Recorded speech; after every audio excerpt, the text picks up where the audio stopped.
Thank you very much for inviting me here. Certainly. I believe my great-grandfather came here, my grandmother came here, my father came here. So it's an honor for me, and I'm looking forward to your questions. Okay.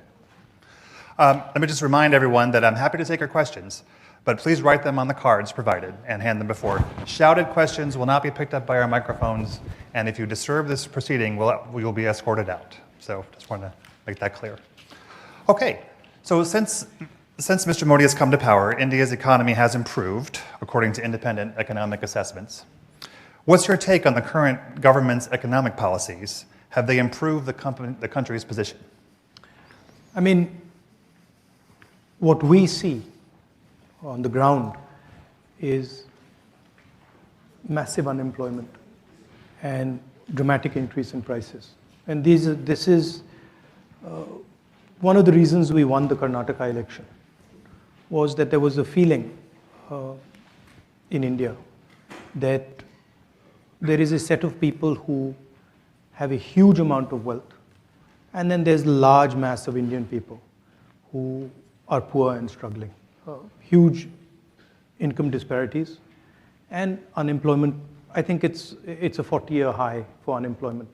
So to say that the economy is doing well, I don't quite agree with it. And are there particular policies that are cause for concern or that should be changed? I think the central difference between how we see it and how the BJP sees it is we believe in decentralization of power. We believe in supporting the small and medium industries, and we believe that they are the engine of growth in India. Mm-hmm. And they tend to concentrate power and wealth in few limited people. So that's, I would say, broadly, that's the difference in the economic perspective. Okay. If your party were to return to power, what changes would it seek to implement to ensure the rights of minorities in India? I mean, India has a very robust system already in place. That system has been weakened, right? But it's not that that system doesn't exist. If the conversation, the democratic conversation is allowed to be fostered, then these issues will settle themselves. So the rule of law is in place. It just perhaps isn't followed. No, it's not. You have to have an independent set of institutions mm-hmm. that are not pressurized and controlled, and that's been the norm in India. This is an aberration. Okay. What is taking place in India. So, from our perspective, the foundations of democracy in India are very strong. And the protections exist, but they're being sort of disturbed. Mm-hmm. And you see that if Congress came to power, they could quickly be restored? I mean, quickly, I don't know, but the Congress party is the institution that conceptualized them in the first place, mm-hmm. right? So we don't view them as our institutions. We view them as institutions of the state. And so we ensured that there was independence and neutrality in these institutions. And it's not difficult to do if that's what you're trying to do. Mm-hmm. Let me ask you about, well, again, welcome to the Press Club, and let me ask you about press freedom, very important issue for us all. I should, full disclosure, my colleague, Vivek Raghuvanshi, was arrested several weeks ago and charged with, and accused of espionage. He's an Indian citizen. And what does that, he's been working for my company for more than 30 years and as a journalist. And I wanted to ask you what that says about the state of press freedom in India when someone, can be just accused of, even after, if someone with such a reputation can be accused in such a cavalier manner. No, I think the fact that there is a weakening of press freedoms, this is not hidden. I mean, everybody knows it. It's apparent in India. The rest of the world can see it. And I think press freedom is very, very critical for a democracy. I mean, one should be open to criticism, and one should listen to criticism. I mean, that's the feedback loop that builds democracies. And definitely, there is a weakening of press freedom. I mean, and it's not just press freedom. It's on multiple axes. On multiple axes, there is a clampdown on the institutional framework that allowed India to talk, that allowed the Indian people to negotiate. I view India as a negotiation between its people, between different languages, different cultures, different histories. Mm-hmm. And the architecture that Mahatma Gandhi set up was to allow that negotiation to be carried out fairly and freely. And that structure that allows the negotiation between India's people is coming under pressure. I mean, this is a question you should ask Mr. Modi. So more apt. Okay. I don't know how you'll get there. As soon as we get him here. I don't know how you'll get there, but yeah, I think we better question directed at him. Okay. What are your concerns with regard to the use of the citizenship law to expel Muslim Indians who have lived in India for generations? How would you handle things differently? I think all Indian people, right, have a right to expression. All Indian people have a right to religious freedom. All Indian communities should feel free to express themselves.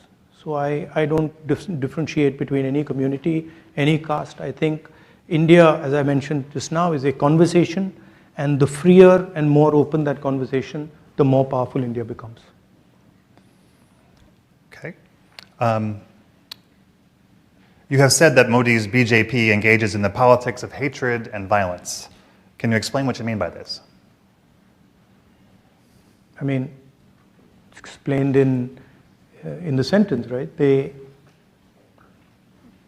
sort of generate a certain amount of hatred in society. They polarize society, and they're not inclusive. They don't embrace everybody, and they divide society. That's yeah, and that's damaging in my view to India, because India has always had a tradition of conversation, of openness. All our great leaders, spiritual, political, Mahatma Gandhi, Buddha, all of them promoted harmony, promoted peace, promoted conversation. So it's in our culture, it's in our history to sort of bring people together and have these dialogues.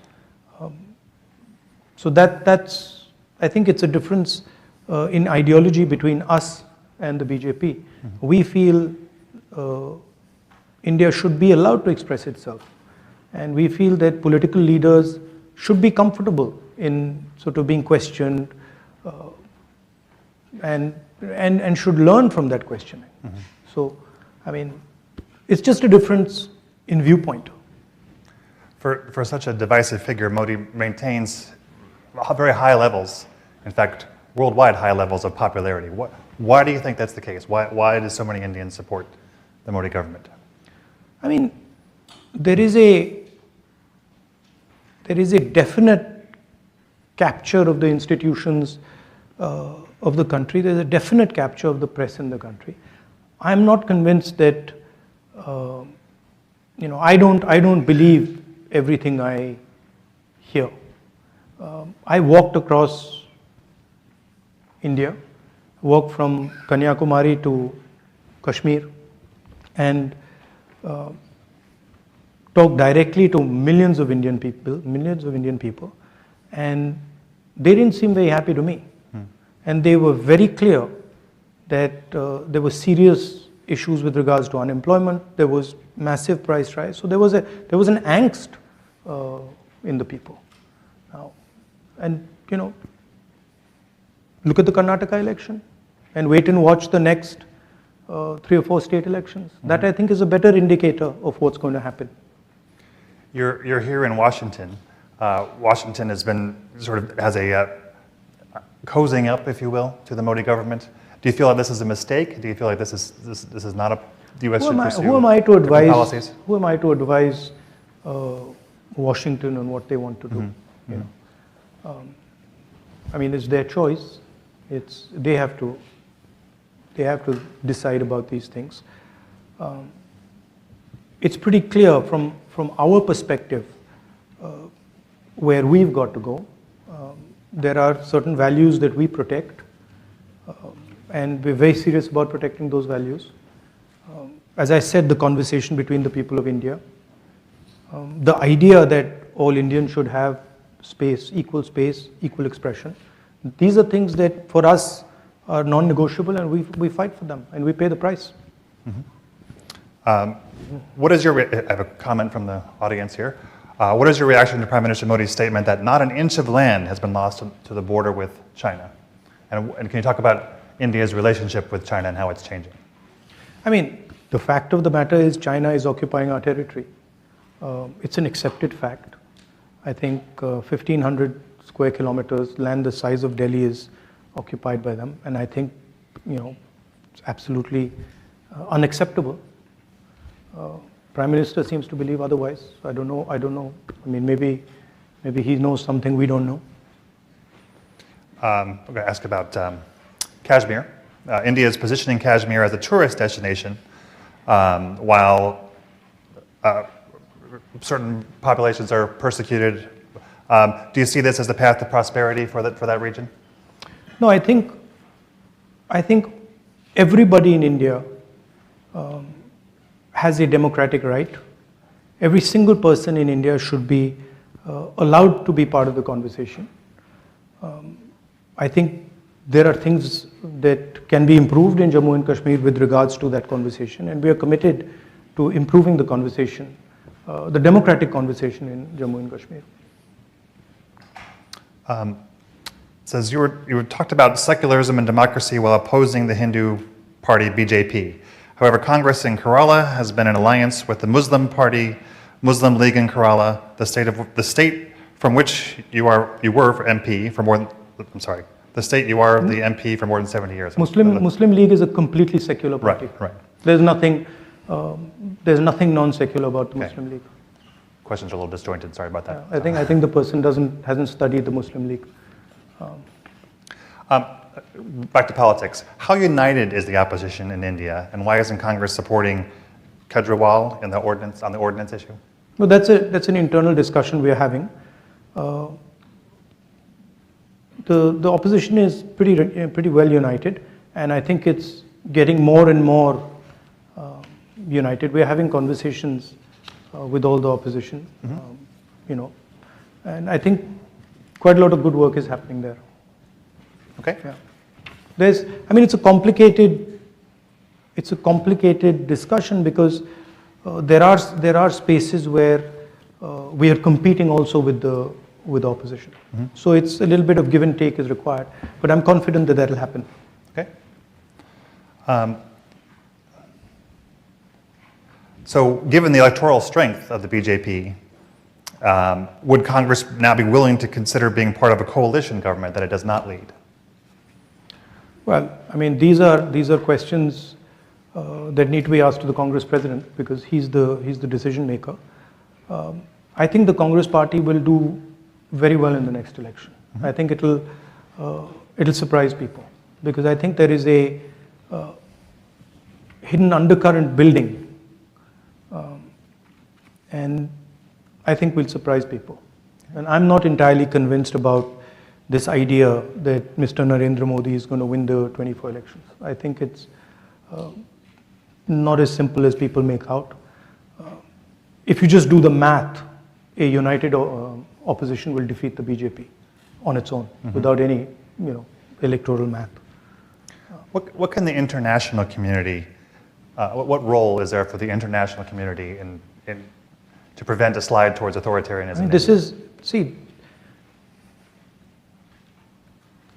It's our job, right? It's our business, and it's our work to fight the battle for democracy in India. And it's something that we understand, we accept, and we do. But the thing to remember is that Indian democracy is a global public good, because India is large enough that a collapse in democracy in India will have an impact on the world. So that's for you to think about, how much you value Indian democracy. But for us, it's an internal matter, and it's a fight that we are committed to, and we're going to win. President Biden will host Prime Minister Modi for an official state visit later this month. The White House said in a statement the visit will strengthen both countries' shared commitment to a free, open, prosperous, and secure Indo-Pacific, and deepen strategic partnerships in defense, clean energy, and space. What impact do you see the visit having? I mean, let's see what happens. Let's see what happens in the visit. I think let the Prime Minister come here and let the visit take place, and then let's see. I don't want to sort of prejudge this. Yeah, but I do think the relationship between India and the United States is very, very important. I think it's also important that we broad-base the relationship. It's important to have a defense relationship, but I think we need to also consider other areas, and we need to have a vision for other spaces other than defense. Do you see India as a center between Russia and China and U.S. interests? Do you see it benefiting from the interplay of these countries, or do you see it taking almost a leadership role in the Indo-Pacific in terms of economic issues? Or look, India has to do what's in its self-interest, right? And that's what will guide us. But as a people, we are committed to a democratic vision. So I myself am not entirely convinced about the sort of autocratic vision that is being promoted. And I think that it's very important that democracy is protected on the planet, right? So India has a role there. India, of course, has its view on things, and I think that view should be put on the table. But I don't think one should think about these things as, oh, you the center of things. I think that would be arrogant. We understand the strengths that we bring to the table, right?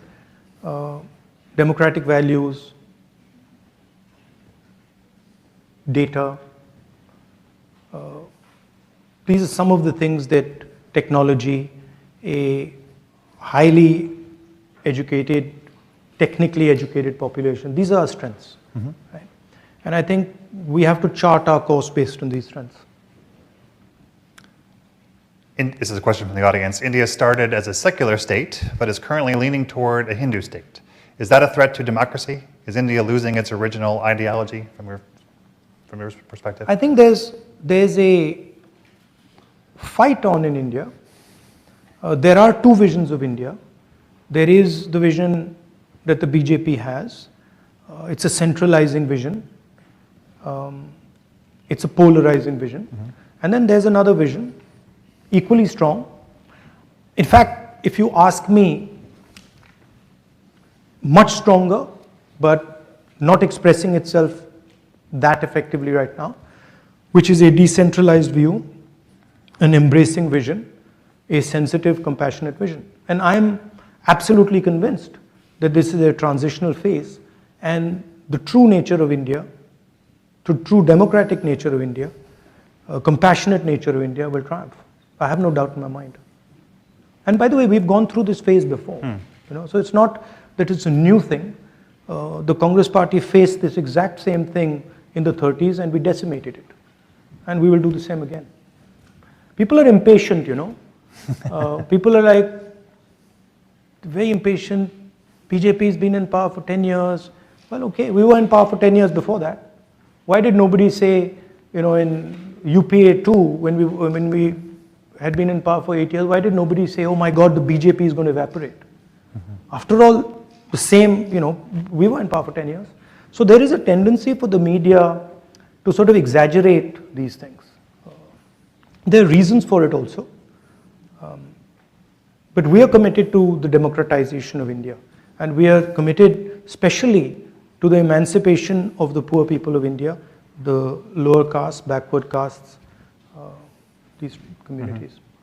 I think I heard you say you described the media in India as somewhat captured by the powers that be. Yeah, I mean, I think you could remove the word somewhat. Somewhat. So if your party comes to power, what steps would be taken to free up that press and make it less? I mean, co-opted? You don't really need to do much. You need to just stop interfering and stop pressurizing. And if you look at the UPA period, we didn't interfere, we didn't pressurize, and it worked perfectly fine. So if the leadership of the country decides that a free press is valuable, then it will fall into place. Got a question for you on Bangladesh here. How do you view Bangladesh's situation as the country struggles for democracy, voting rights, freedom of expression, and human rights? No, Bangladesh is a friend of India. But it's for Bangladesh to decide these things. It's not my place to tell Bangladesh how they should live their life. Okay. Let's see. It says, this is another question from the audience. In 9 years of BJP rule, India has become as a 3.5 trillion rupee or dollar economy. India is one of the most, and yet India is one of the most impoverished countries. So how do you see India addressing its many problems?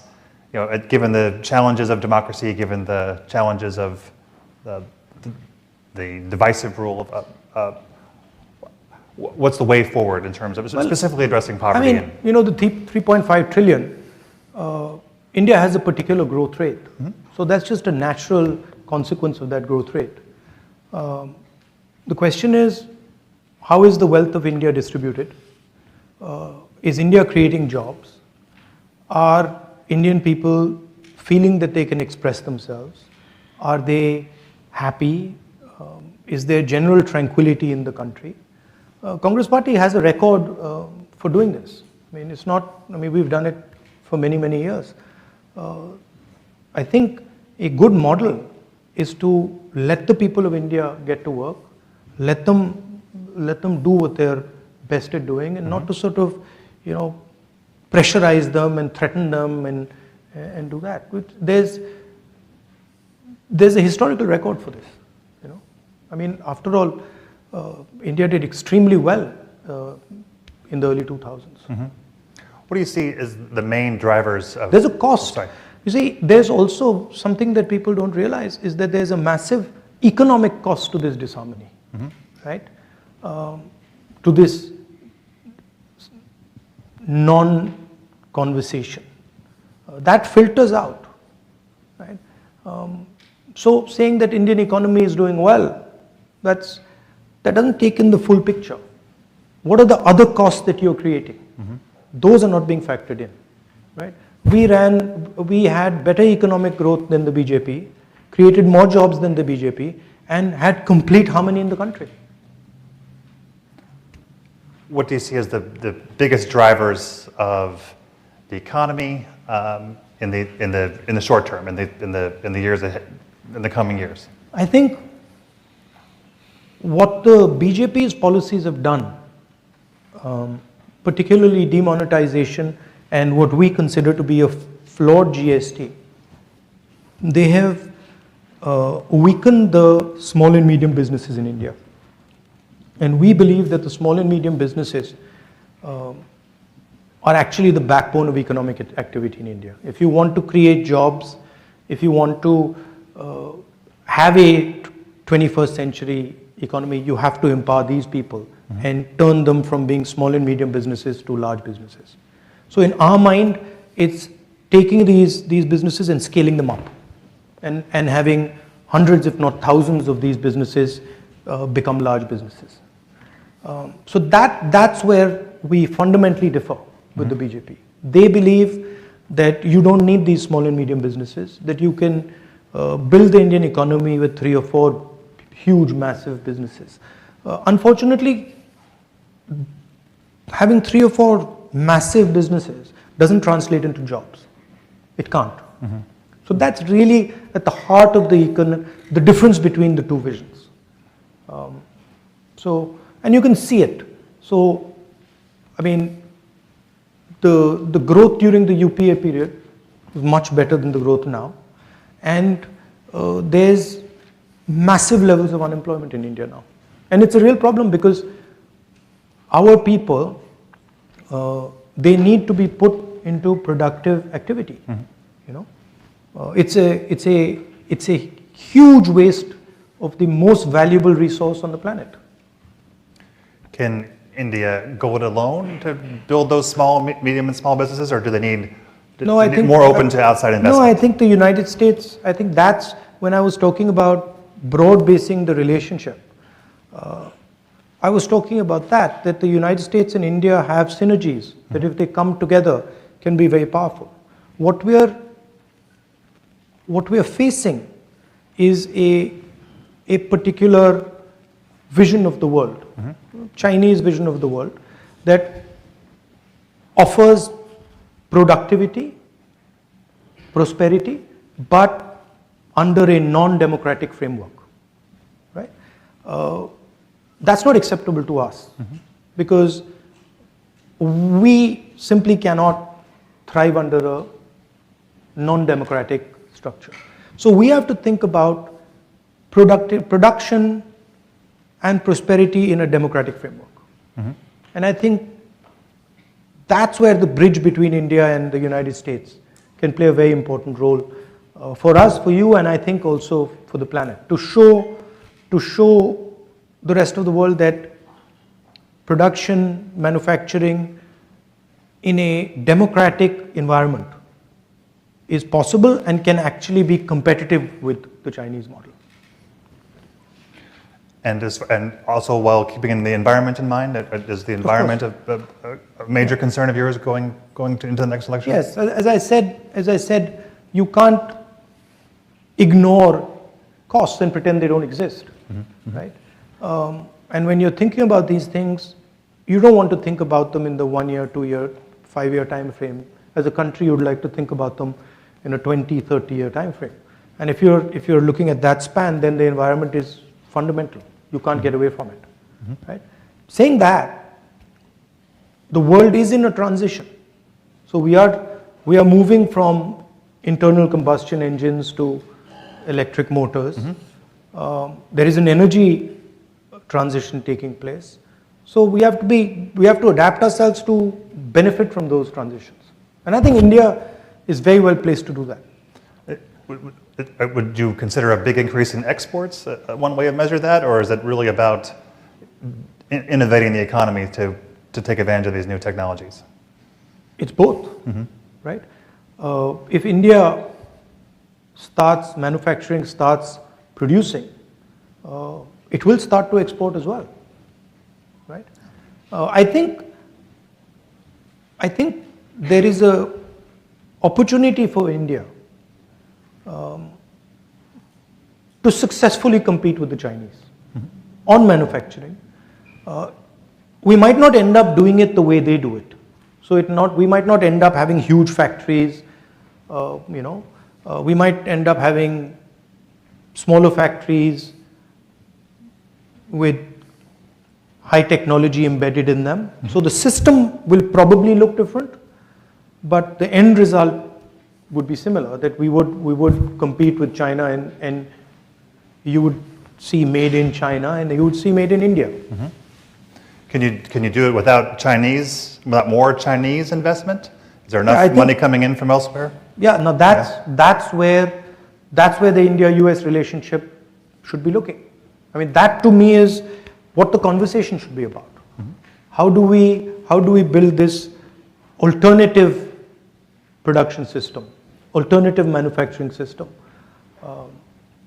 and I think there's a lot of interesting things there because of our size, because of data, because of our technological capabilities, your technological capabilities.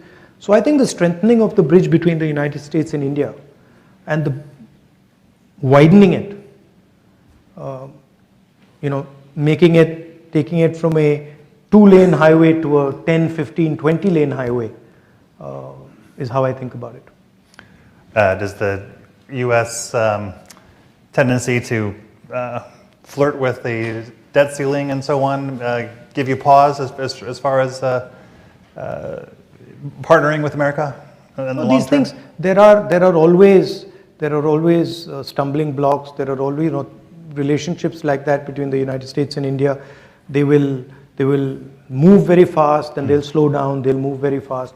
But as long as the progression is in the right direction and you're focusing on the right things, I think you'll end up resolving the problems. A couple more questions from the audience here. If you believe the BJP pushes hard propaganda, how do you tackle the government messaging heading into 2024? Well, we had been struggling with this for some time, and we came across this very simple idea, which was to walk from Kanyakumari to Kashmir, and it was shocking at how effective that idea was. I was just frankly blown away, because when we went directly to the people, no amount of force worked. I mean, the BJP was trying everything they could to not allow the yatra to be successful. It didn't work. Mm-hmm. So it was very interesting. I think all this propaganda doesn't work if you go close to the people. If you're far from the people, it's very easy. But once you start going close to the people and you start having conversations, you start walking on the streets, you start physically meeting people, it doesn't work. It's quite a revelation to me. And I think it sort of made me understand what Mahatma Gandhi was doing with, the Champaran movement or the Dandi March. I think, as I was saying in Stanford yesterday, in the West and in India, there is a distance between the people and the political class. And I think that's where the propaganda comes into play. If you bridge that gap, it's very difficult. But can you get your message out with the media? We got the message out with the yatra in an explosive way. I mean, fantastic. So the people of India are hearing your message? Loud and clear. Yes. And I mean, it's obvious. It's obvious to every single person in India that the yatra, the message of the yatra, India needs to stand united, India needs to work together, resonated with BJP people. Some days back I was somewhere and I had one of the spokesmen of the BJP who just bumped into me, and she said that this was a very powerful thing that you did. All right. Why should religious minorities see your party as an alternative to the BJP's politics?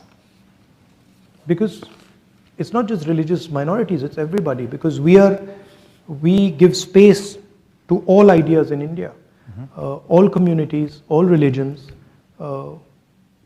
Our party is, and the design of our party and our original designer, Mahatma Gandhi, designed the party to be based on truth and non-violence, compassion, affection. So it's a completely different philosophical architecture than the BJP. Yeah. It's a different vision of India. It views India as a conversation. It views India as multiple ideas. It's a bit like, the melting pot idea in the United States, where everybody comes together and you have a conversation, and then you negotiate. So everybody is comfortable in it. Several related questions. Here's one. India has been a country of particular concern in the International Religious Freedom Report for several years, and it talks about the policies against Muslims and so on.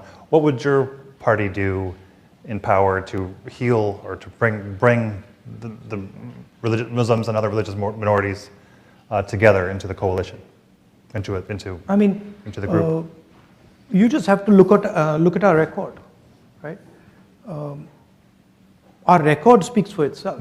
We don't even have to say what we're going to do. Just look at what we've done, right? We're the ones, not we, but the Congress Party is the institution that united India in the first place. That fought the British, defeated the British, and built the entire architecture for this conversation. So it's in our DNA. We are committed to this. And as I said, the framework for this is present in India. It's not that it's absent. It's not that it needs to be constructed. It needs to be nurtured and protected, which we know how to do.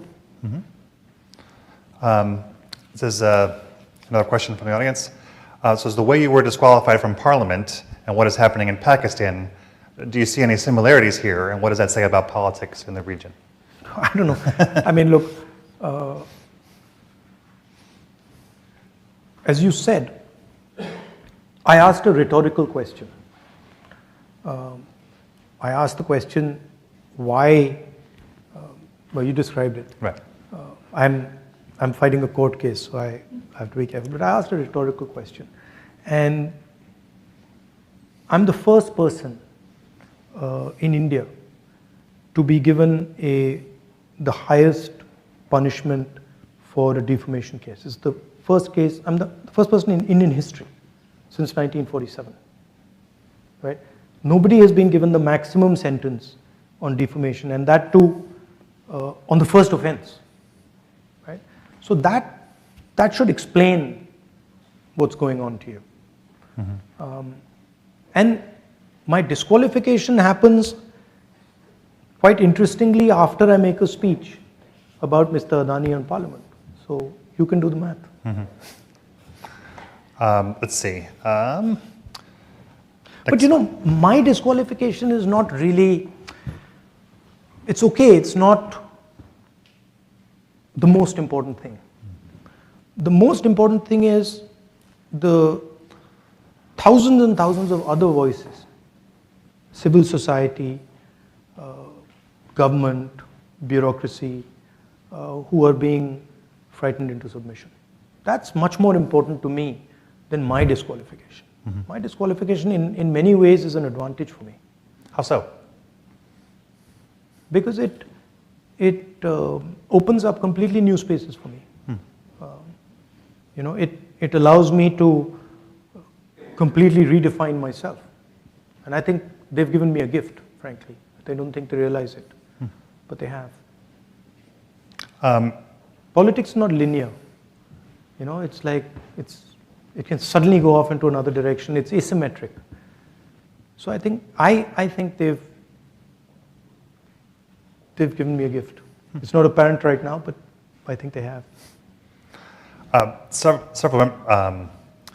you come from a political family. The Gandhis have been compared to the Kennedy family here in the U.S., both in terms of the highest heights and unfortunate assassinations. What keeps you going? What keeps you involved in politics, despite what can be great risks? I defend an idea.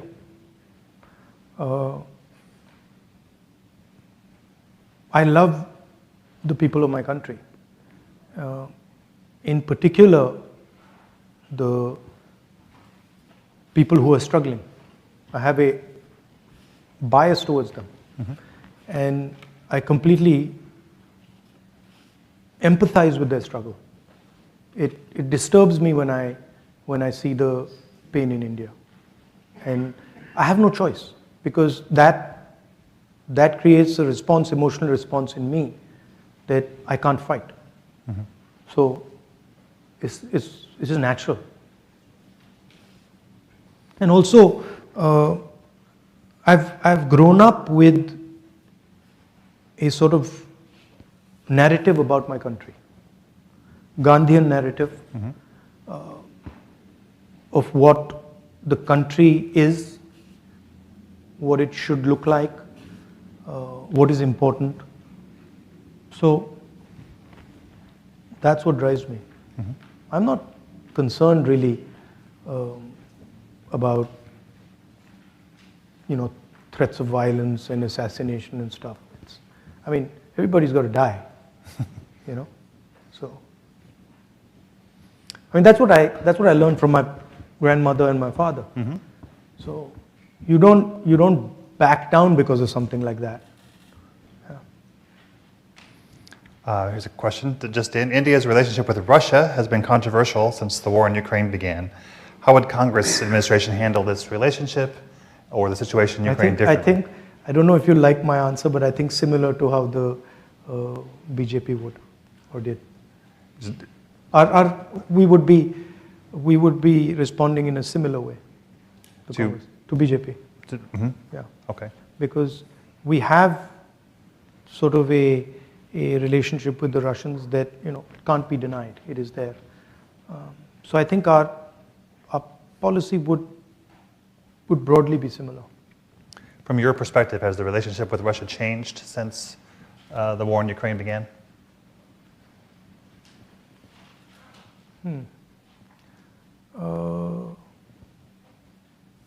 I think in some ways it might have. I think it might have changed in some ways.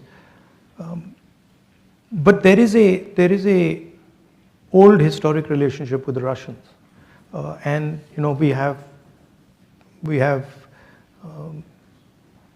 we buy weapons from them. So there are also those type of reasons for this. Yeah, but I don't think a Congress government would be dramatically different than what the BJP is doing right now in terms of Russia. Got time for a couple more questions. Let's see. You've asked a lot, huh? Yeah. You've got through a lot. Stack. There's a lot of interest here in you, sir. You've compared. So I'm going to butcher these names. Please forgive me. You have compared with Guru Nanak Udasis driving your speech in San Francisco, while the SGPC has raised questions on your statement. What would you say to do you know what this is referring to? I'm sorry. I promised you I'd ask. So. No, I don't know. What is Udasis? As you compared with Guru Nanak's Bharat Jodo Yatra and SGPC raised questions. Okay. So. Sorry. Thank you. I'll explain it. So I said that the tradition of a yatra or a walk is a very deep tradition in India, and I said that many great people have used this instrument of a walk. Mahatma Gandhi has used it. Guru Nanak has used it, and as an instrument of conversation and as an instrument of understanding. So I think they're saying that I shouldn't compare the Bharat Jodo Yatra to walks that Guru Nanak and Mahatma Gandhi took, but I wasn't doing that. I clearly said that, look, I draw inspiration from these great leaders and what they did, and there's no question of comparing this walk to their walk, but I think they've misunderstood it. I see. Yeah. What is your message to the Indian people as to why they should support Congress in the next election? Is it about economic achievement? Is it about tolerance? I said in my yatra, I'd say it in Hindi, nafrat ke bazaar mein mohabbat ki dukaan kholo. Do you speak Hindi? I wish I did. So nafrat ke bazaar mein mohabbat ki dukaan kholo. In a market of hatred, open a little shop of love and affection. So I believe that India needs to be in harmony. And I believe that India needs to be able to express itself to truly succeed. Right? If you, I don't know of one case where somebody who's angry or somebody who's full of hatred has had an expansive imagination. And India needs an expansive imagination. India needs to dream big. And you can't dream big if the people who are leading you are angry, are violent, are engrossed with hatred. So I think, I feel India has a great opportunity, huge opportunity, which can transform the lives of millions and millions of Indians. But in order to do that, it needs to imagine a new India in a big, dynamic manner. And I think in order to do that, India needs to be in harmony. India needs to start talking to itself. India needs to respect itself. So that would be one element of it. Hatred doesn't work. You know that. Your country knows that better than anybody else. Hatred has never worked. Might work for 6 months, 1 year, and then it collapses on itself. Affection, love always work. They have. I mean, that's what we've been told by the great leaders. All right. Well, I want to thank you for joining us today at the club, and thank you for answering so many questions. Are you inviting the Prime Minister? Absolutely, we'll invite for his turn. I look forward to hearing it. I also wanted to thank Bill McCarran, Cecily Scott Martin, and Poonam Sharma for their role in bringing this together, and in the perhaps your members of your family have received this in the past, but as a thank you, this is our press club mug, highly coveted. Perhaps that's nice. It can go on the mantle. You know, I was actually looking for a coffee mug. Okay. Excellent. Thank you. Well, thank you very much. Thank you.